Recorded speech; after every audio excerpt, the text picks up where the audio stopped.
Rashida and Randall are the rabbit twins, and they're gold medalists from the bunny multiplication team.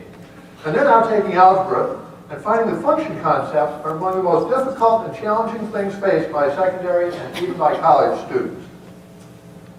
And our bunny students want to know why other kids say functions are so hard. Is it the abstraction? Is it the behavior that they don't actually get to see functions behave? Covariation is a really hard concept. And the lack of good visual representations is a problem as well. And we see they get lots of problems that have to do with function, but these problems are just static things where you don't have any sense of the variables varying. The functions are just sitting there. They're boring. So they look to find some variation in a Cartesian graph. So they change the value of b, they change the value of m, but they've never seen the x and the y being variables in that graph, so they think the variables are m and b. Very confusing. Oh my goodness.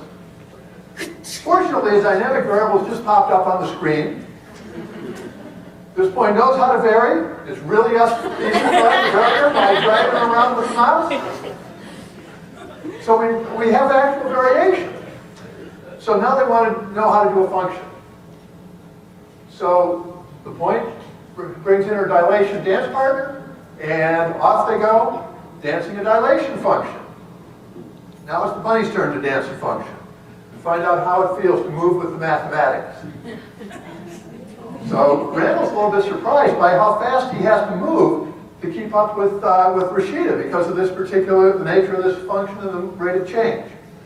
Now Randall gets to be the independent variable with a restricted domain, no less. But as dependent variable, Rashida's job is actually harder.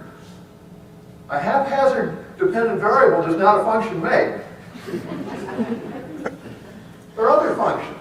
Translation function. And the bunnies are beginning to learn about different function families by exploring all these different functions. And again, the bunnies will have a chance to do it themselves. They take turns being independent and dependent variables. They get a sense of the variation. You can do these dances in your own classroom, you know. There's nothing to keep you from doing the function dance in your classroom. Uh-oh, compose. Did you see that word compose? Oh, they already want to compose a function. We're in trouble. So Randall starts with the reflection. Rashida comes up with the rotation. And Rashida says we should merge her independent variable to the dependent variable from the reflection and see how the result behaves. And we've got a picture of function composition that's really hard to get in a normal algebra approach. So now we do another one. Here's a dilation, followed by a translation, and they're going to compose these two functions. But how are they going to make it into a line dance? Restrict the independent variable to the line.